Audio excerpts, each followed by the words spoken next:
बालों वाली बहू। मनोरमा का चेहरा और बदन बालों से भरा है, इसीलिए कोई भी लड़का उसकी ओर देखता तक नहीं है। जो भी लड़का उसे देखने आता वो उसे रिजेक्ट कर देता। एक रोज मनोरमा की सहेली संध्या उसके घर आती है। तभी सीता उससे कहती है, बेटा, अब तू ही कुछ कर, नहीं तो ये कमारी ही रह जाएगी। आजकल तो क्या कुछ चला है जिससे बाल हट भी जाते हैं। हमारे जमाने की तरह थोड़ी ना है जहाँ किसी चीज की सुविधा ही नहीं थी। आज चिंता मत करिए आंटी, इस बार मैं मनोरमा की शादी करवा के ही अपने ससुराल जाऊंगी। अरे बेटा, भगवान तेरा भला करे। संध्या मनोरमा के पास जाती है और उसे कहती है, मनोरमा, हम सब दोस्तों की शादी हो गई है, बस एक तू ही बची है। तू भी इस लगन में सलट जा। मुझ जैसी लड़की से कौन शादी करेगा, तू ही बता। तुम सब तो इतनी सुंदर सुंदर हो कि कोई भी देखकर ही मर मिटे। कहाँ मैं बालों की खान, लड़का देखते ही भाग जाता है। बाल तो हर किसी लड़की के होते हैं, इसमें कौन सी अलग बात है, लेकिन सब वैक्स करवाती हैं। चल आज तू भी करा, फिर देख कैसे तेरे लिए लड़कों की लाइन लग जाती है। नहीं नहीं नहीं, मुझे बहुत डर लगता है। अरे यार, बहुत दर्द होता है, मैं नहीं करवा सकती ये सब। अरे पागल, एक बार ही तो कराना है, बस शादी हो जाए फिर क्या। संध्या मनोरमा को किसी तरह वैक्स करवाने के लिए मना लेती है और उसकी पूरी बॉडी और चेहरे पर वैक्स करवा देती है। वाह, ये मैं हूँ, कितनी सुंदर लग रही हूँ मैं। मनोरमा सुंदर लगने लगती है और विवेक उसे पसंद कर लेता है।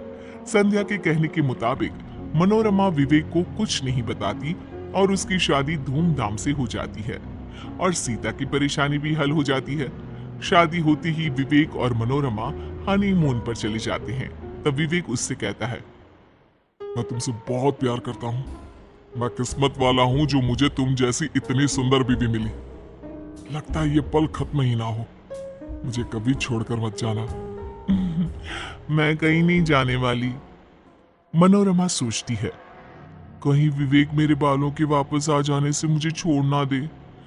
कैसे रिएक्ट करेंगे वो जब उन्हें पता चलेगा कि मैंने उनसे ये बात छुपाई है। विवेक और मनोरमा हनीमून से वापस आ जाते हैं। धीरे धीरे मनोरमा के शरीर और चेहरे पर बाल वापस आने लगते हैं।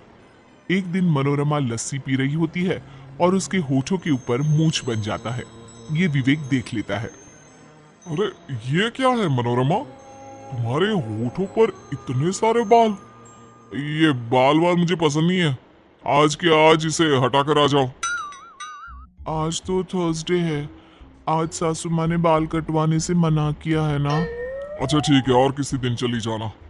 कुछ दिनों के बाद मनोरमा के शरीर पर पहले की तरह ही बाल आ जाते हैं और मनोरमा पहले की तरह बदसूरत दिखने लगती है। एक रात जब विवेक उसके बगल में लेटा होता है, तब मनोरमा के पैर उसके पैर से टच हो जाते हैं और वो चिल्लाता है, कॉकरोच कॉकरोच। अरे बाबा, मैं हूँ। बाबा रे, तुम्हारे बाल है इतने कड़े, इतने तो लड़कों के भी नहीं होते। अब तो तुम्हारे बगल में सोना भी आफत हो गया है। मैं तो फंस गया हूँ तुम जैसी लड़की से शादी करके। शादी के वक्त कैसी दिखती थी, वो सब धोखा था। तुम्हारे घर वालों ने धोखा किया है मेरे साथ। विवेक गुस्से में कमरे से बाहर चला जाता है और मनोरमा रोने लगती है। जिस बात का डर था वही हो रहा है, अब मैं अपने इस रिश्ते को कैसे बचाऊं। विवेक अब मनोरमा से हर वक्त चिढ़ा रहने लगता है और एक आंख भी उसे देखना नहीं चाहता। अगले दिन मीता अपनी बेटी के साथ उसके घर आती है। मनोरमा उसकी बच्ची को जैसे ही अपनी गोद में लेती है, वो चिल्लाने लगती है, मेरी फूल सी बेटी को तुम कांटे चुभाती रही। इतना भी समझ में नहीं आता कि इतनी छोटी बच्ची को गोद में नहीं लेना चाहिए जब इतने सारे बाल हो। धीरे धीरे मनोरमा के ससुराल वाले उससे दूरी बनाने लगते हैं। मनोरमा अकेली पड़ जाती है।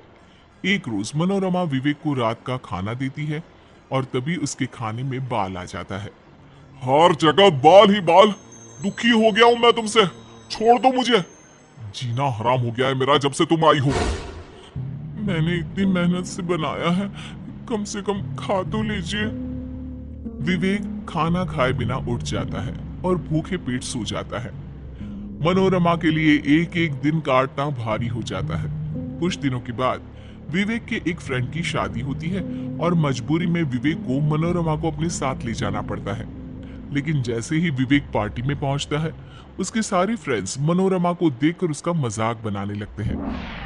ये बीवी है या भालू, कोई अंतर ही नहीं है। कैसे रहता यार तू ऐसी लड़की के साथ, मैं तो कभी ना रह पाऊं। ऐसी लड़की से शादी करने से अच्छा था कि तू कंवारा रह जाता। दोस्तों की बातें सुनकर विवेक का मूड ऑफ हो जाता है और वो चुपचाप पार्टी से चला जाता है और घर जाकर मनोरमा से कहता है, मुझे तलाक चाहिए तुमसे, तलाक। अब मेरा पीछा छोड़ दो, अब और बेइज्जती मुझसे सही नहीं जाएगी। कल तक तुम ही कहते थे कि मुझे छोड़कर मत जाना, आज खुद ही निकाल रहे हो। मैं तुम्हारे बिना नहीं रह सकती हूँ। मुझे उस वक्त ये सब कुछ नहीं पता था, अब मैं तुम्हारे साथ नहीं रह सकता। चली जाओ तुम अपने घर वापस। मनोरमा कुछ नहीं कह पाती और वापस अपने घर चली जाती है। कुछ दिनों में दोनों का तलाक हो जाता है और मनोरमा सीता से कहती है, माँ, तुम्हारे और संध्या की इस झूठ ने मेरी जिंदगी तबाह कर दी। अरे मुझे क्या पता था बेटा कि ऐसा कुछ हो जाएगा, मैंने तो ये सब तेरे भले के लिए किया था। उधर विवेक निशा को डेट करने लगता है और दोनों की शादी पक्की हो जाती है। धीरे धीरे विवेक को हर चीज में मनोरमा की याद आने लगती है।